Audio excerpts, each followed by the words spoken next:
ನಮ್ಮ ಚಿಂತಾಮಣಿ ನ್ಯೂಸ್ ಕನ್ನಡಕ್ಕೆ ಸ್ವಾಗತ. ಚಿಂತಾಮಣಿ ತಾಲೂಕಿನ ಕೋಟಗಲ್ ರಾಗುಟ್ಟಳ್ಳಿ ಗ್ರಾಮ ಪಂಚಾಯತ್ಗೆ ಸೇರಿದ ಕೆ ರಾಗುಟ್ಟಳ್ಳಿ ಮಜರಾ ಶಿಂಗರೇಪಲ್ಲಿ ಗ್ರಾಮದಲ್ಲಿ ನೆಲೆಸಿರುವ ಇತಿಹಾಸ ಪ್ರಸಿದ್ಧ ಶ್ರೀ ಖಾದ್ರಿ ನರಸಿಂಹಸ್ವಾಮಿ ದೇವಾಲಯದ ನೂತನ ರಾಜಗೋಪುರ ಶಿಖರ ಕಳಶ ಪ್ರತಿಷ್ಠಾಪನೆ ಮತ್ತು ಮಹಾಕುಂಭಾಭಿಷೇಕ ಬಹಳ ಅದ್ಧೂರಿಯಾಗಿ ವೈಭವವಾಗಿ ನಡೆಯಿತು. ರಾಜಗೋಪುರ ಶಿಖರ ಕಳಶದ ಮಹಾಕುಂಭಾಭಿಷೇಕ ಕ್ರೈನ್ ಮುಖಾಂತರ ನೆರವೇರಿಸಲಾಯಿತು. ಈ ಮಹಾನ್ ಕಾರ್ಯ ಹೆಚ್ಚಿನ ಸಂಖ್ಯೆಯಲ್ಲಿ ಭಕ್ತಾದಿಗಳು ವೀಕ್ಷಿಸಿ ಕಣ್ತುಂಬಿಸಿಕೊಂಡು ಪುನೀತರಾದರು.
ಮಹಾ ಕುಂಭಾಭಿಷೇಕದ ದರ್ಶನ ಮಾಡಿಕೊಳ್ಳ ಅಂತಕ್ಕಂಥದ್ದು ನೀವೆಲ್ಲರೂ ಪುಣ್ಯವಂತರು ಧನ್ಯರಂತರು, ನಿಮ್ಮ ಜನ್ಮ ಸಾರ್ಥಕವಾಗಿರ್ತಕ್ಕಂಥದ್ದು ಈ ಒಂದು ಮಹಾ ಕುಂಭಾಭಿಷೇಕದ ದರ್ಶನ ಮಾಡಿರ್ತಕ್ಕಂಥದ್ದು ಇವತ್ತು ಎಲ್ಲರಿಗೂ ಸಿಗ್ತಕ್ಕಂತಹ ಕ್ಷಣವಲ್ಲ, ಎಲ್ಲರಿಗೂ ದೊರೆಯತಕ್ಕಂತಹ ಕ್ಷಣವಲ್ಲ.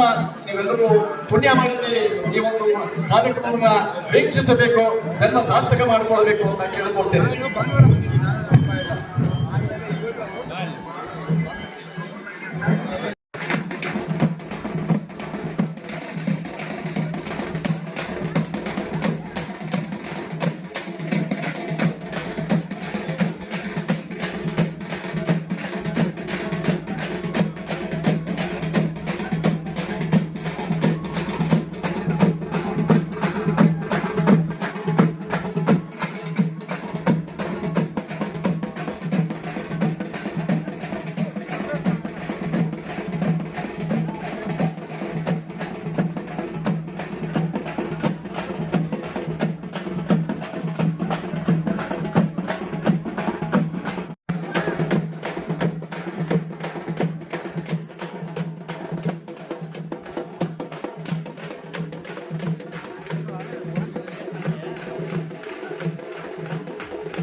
ನಮ್ಮ ಮನಸ್ಸಿಗೆ ನಮ್ಮ ಮನೆ ದೇವಸ್ಥಾನದಲ್ಲಿ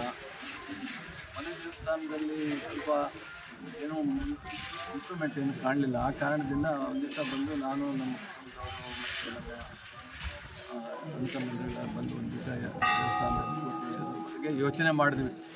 ಈ ದೇವಸ್ಥಾನಕ್ಕೆ ಏನಾದರೂ ಒಂದು ಕೊಡುಗೆ ನಾವು ನಮ್ಮ ಕುಟುಂಬಗಳಿಂದ ಮಾಡಬೇಕು ಅಂತಂದೇಳಿ ಆ ದಿವಸ ತೀರ್ಮಾನ ತಗೊಂಡು ನಮ್ಮ ಮನೆ ಶ್ರೀಮತಿಯವರು ಈ ಕುಟುಂಬದ ಇದೆ ರಾಜಗೋಪುರದ ಕಲ್ಲಿನ ಕೆಲಸ ಎಲ್ಲ ನಮ್ಮ ಮನೆಯಿಂದಲೇ ಮಾಡಿಸಿ ಅಂತಂದೇಳಿ ಒಪ್ಪಿಗೆ ಕೊಟ್ಟು ನಮ್ಮ ಕುಟುಂಬದ ಶ್ರೀಮತಿಯವರು ಸೇರಿ ಆ ಧೈರ್ಯದ ಮೇಲೆ ನಾನು ನನ್ನ ಕಸಿನ್ ಬ್ರದರ್ ಒಬ್ಬರಿದ್ದಾರೆ, ಅವರು ಮುಂದಾಳತ್ವದಲ್ಲಿ ಫೌಂಡೇಶನ್ ಸ್ಟೋನ್ ಹಾಕೋ ದಿವಸನೂ ಬಂದಿದ್ದೆ. ನಾನು ಫೌಂಡೇಶನ್ ಸ್ಟೋನು ಹಾಕಿದ್ವಿ. ಅಚಾತುರ್ಯದಿಂದ ಅವತ್ತು ಸ್ವಲ್ಪ ಆರೋಗ್ಯ ಕೆಟ್ಟದ್ದು, ಹಾಗಾಗಿ ನಾನು ಬಿಡೋಗಿಲ್ಲ, ಕಟ್ಕೊಳ್ಳೋಂಗಿಲ್ಲ ಅನ್ನೋ ಪರಿಸ್ಥಿತಿಗೆ ಬಂದು ಮುಂದುವರ್ಸ್ಕೊಂಡು ಹೋದೆ. ದೇವರು ನನಗೆ ಎಲ್ಲ ರೀತಿಯಲ್ಲೂ ಸಹಕಾರ ಕೊಟ್ಟ. ಇಂಥ ಸಮಯದಲ್ಲಿ ನನಗೆ ಏನಪ್ಪ ನಾಳೆ ಬಡವಾಡ 3 ಲಕ್ಷ ಕೊಡಬೇಕಲ್ಲ, ಶನಿವಾರ ಹೋಗಿ ನನ್ನ ಹತ್ರ ಏನು ಅಲ್ವಲ್ಲ ಯೋಚನೆ ಮಾಡ್ತಿರ್ಬೇಕಾದ್ರೆ ಯಾವುದೋ ರೀತಿಯಲ್ಲಿ ಒಂದು ರೀತಿ ಅರೇಂಜ್ ಮಾಡಿಸಿ ಕಳಿಸ್ತಿದ್ದ. ಶನಿವಾರಕ್ಕೆ ರೆಡಿ ಆಗ್ಬಿಟ್ಟು ಬಂದು ನಾನು ಸಂತೋಷವಾಗಿ ಅವ್ರ ಲೇಬರ್ಸ್ಗೆ ಯಾರಿಗೆ ಏನು ಕೊಡಬೇಕು ಕೊಡ್ತೇನೆ. ಆ ರೀತಿಯಲ್ಲಿ ನರಸಿಂಹಸ್ವಾಮಿ ನನ್ನನ್ನು ಪ್ರೇರಣೆ ಮಾಡಿ ನನಗೆ ಧೈರ್ಯ ತುಂಬಿದ್ದಾರೆ. ಅವ್ರ ಧೈರ್ಯದಿಂದಲೇ ನಾನು ದೊಡ್ಡ ಕೆಲಸ ಮಾಡಿಸ್ಬೇಕಾದ್ರೆ ದೊಡ್ಡ ಕೆಲಸ ಆಯಿತು. ಹಾಗಾಗಿ ಅವರ ಒಂದು ಕೃಪೆಯಿಂದ 2.5 ವರ್ಷ ತಗೊಂತು. 2 ವರ್ಷಕ್ಕೆ ಮುಗಿಸಿದ್ವಿ. ಅದ್ರ ಜೊತೆಗೆ ನಮ್ಮ ಶ್ರೀನಿವಾಸ ರೆಡ್ಡಿ ಅವರು, ನಾಗರಾಜ್ ಅವರು, ಪ್ರದೀಪ್ ಅವರು, ಶ್ರೀರಾಮಪ್ಪನವರಂತೂ 24 ಗಂಟೆ ಇಲ್ಲೇ ಸ್ವಾಮಿ ಈಡಗೊಂಡ ಸ್ವಾಮಿ ಅಂತಂದು ಫೋನ್ ಮಾಡಿದ್ರು. ಯಾಡುಂಡಪ್ಪ ದೇವಸ್ಥಾನದಲ್ಲೇ ಉಂಡ ಸ್ವಾಮಿ ಇವರೆಲ್ಲ ನಂಗೆ ತುಂಬ ಸಹಕಾರ ಕೊಟ್ಟರು. ಮತ್ತು ಅಲ್ಲಿ ಲಕ್ಷ್ಮೀಪತಿ, ನಮ್ಮ ಪ್ರಧಾನ ಅರ್ಚಕರು, ಸಂಕಲ್ಪ ಈಡೇರಿದೆ. ವೆಂಕಟೇಶಪ್ಪ, ರಾಗುಟ್ಟಳ್ಳಿ ವೆಂಕಟೇಶಪ್ಪ ಇವರು ನನಗೆ ಜೊತೆಗೆ ನಿಂತು ಅವರ ಮನೆ ಕೆಲಸ ಕಾರ್ಯಗಳನ್ನು ಬಿಟ್ಟು ನನ್ನ ಜೊತೆ ಓಡಾಡಿ ಊರೂರು ಸುತ್ತಿದ್ದೀವಿ. ರಾತ್ರಿ 10 ಗಂಟೆವರೆಗೂ ಸುತ್ತಿ ಆಡಿದ್ದೀವಿ ಕೆಲವು ಹಳ್ಳಿಗಳಲ್ಲಿ. ಎಲ್ಲವೂ ಅವರ ಒಂದು ಶ್ರಮನೂ ಇದೆ ಇದರಲ್ಲಿ. ಸರ್, ಸಂಕಲ್ಪ ಈಡೇರಿದೆ. ಏನು ಅನಿಸ್ತಾ ಇದೆ ಸರ್ ತಮಗೆ? ಸರ್, ನನಗೆ ತುಂಬ ಸಂತೋಷ ಆಗ್ತಿದೆ. ಏನಪ್ಪ, ನಾನು ಸಾಧನೆ ಮಾಡಿಬಿಟ್ನಲ್ಲ, ಎಲ್ಲರೂ ಸಹಕಾರ ತಗೊಂಡು ಆ ದೇವರ ಸನ್ನಿಧಿಯಲ್ಲಿ. ಆದರೂ ನನ್ನ ಮನಸ್ಸಲ್ಲಿ ಆ ಯಪ್ಪ ಹೇಳಿದ ಕೆಲಸ ನಾನು ಮಾಡಿದ್ದೀನಿ ಅಷ್ಟೇ. ನನ್ನ ಒಂದು ಬುದ್ಧಿವಂತಿಕೆ, ನನ್ನ ಒಂದು ಇದು ಅಂದ್ಕೊಂಡೆ. ನಾನು ಎಲ್ಲೂ ಹೇಳ್ಕೊಳಕ್ಕೆ ನನಗೆ ನನ್ನ ಮನಸ್ಸು ಒಪ್ತಾ ಇಲ್ಲ. ಸ್ವಾಮಿಯವರ ನಿಮ್ಮ ಆ ಸ್ವಾಮಿ ಏನು ಹೇಳಿದಾನೋ ಅದನ್ನು ಮಾಡಿದ್ದೀನಿ. ಒಂಥರ ಕೂಲಿ ಕೆಲಸ ಮಾಡ್ದಂಗೆ ಮಾಡಿದ್ದೀನಿ. Thank you. ದೇವರು ಓಡಾಡೋವರೆಗೂ ಈ ಕ್ಷೇತ್ರಕ್ಕೆ ನಾನು ಏನೇನು ಮಾಡಬೇಕು ಅದು ಮಾಡ್ಕೊಂಡು ಹೋಗ್ತಾ ಇರ್ತೀನಿ. ಯಾರು ಏನಾದರೂ ಮಾತಾಡ್ಕೊಳ್ಳಿ ಮಾತಾಡೋಕ್ಕೆ ಪಾಪ ಇದುವರೆಗೆ ನನ್ನ ಬಗ್ಗೆ ಇಷ್ಟು ದೊಡ್ಡ ಕಾರ್ಯ ಮಾಡಿದ ಒಬ್ಬರು ಚಕಾರ ಎತ್ತಿ ನನ್ನ ಬಗ್ಗೆ ಕಾಮೆಂಟ್ ಮಾಡಲಿಲ್ಲ. ಒಬ್ಬರು ಬಾಯಲ್ಲಿ ಬಂದಿಲ್ಲ ಇದುವರೆಗೆ. ಮುಂದೆನೂ ನನ್ನ ಪ್ರಕಾರ ದೇವ್ರ ಇಷ್ಟ ಪ್ರಕಾರ ಹಾಗೆ ಯಾರೋ ಮಾತಾಡಲಿಕ್ಕಿಲ್ಲ. ಅಷ್ಟು ಜನ ಸಹಕಾರ ಕೊಡ್ತಾ ಇದ್ದಾರೆ, ಎಲ್ಲ ಊರಿನ ಜನ, ಸುತ್ತಮುತ್ತ ಹಳ್ಳಿಯಲ್ಲಿ. Thank you. ಈ ಗ್ರಾಮಸ್ಥರಿಗೆಲ್ಲ ನಮಸ್ಕಾರ. ಮೊದಲು ಎಲ್ಲರಿಗೂ, ಕಾರ್ಯಕರ್ತರಿಗಾಗಲಿ, ಇಲ್ಲಿರೋರು ನೆರೆದಿರೋರ್ಗಾಗಲಿ, ಸುತ್ತಮುತ್ತ ಸಹಾಯ ಮಾಡಿರೋರ್ಗಾಗಲಿ ಎಲ್ಲರಿಗೂ ಕೋಟಿ ನಮಸ್ಕಾರ.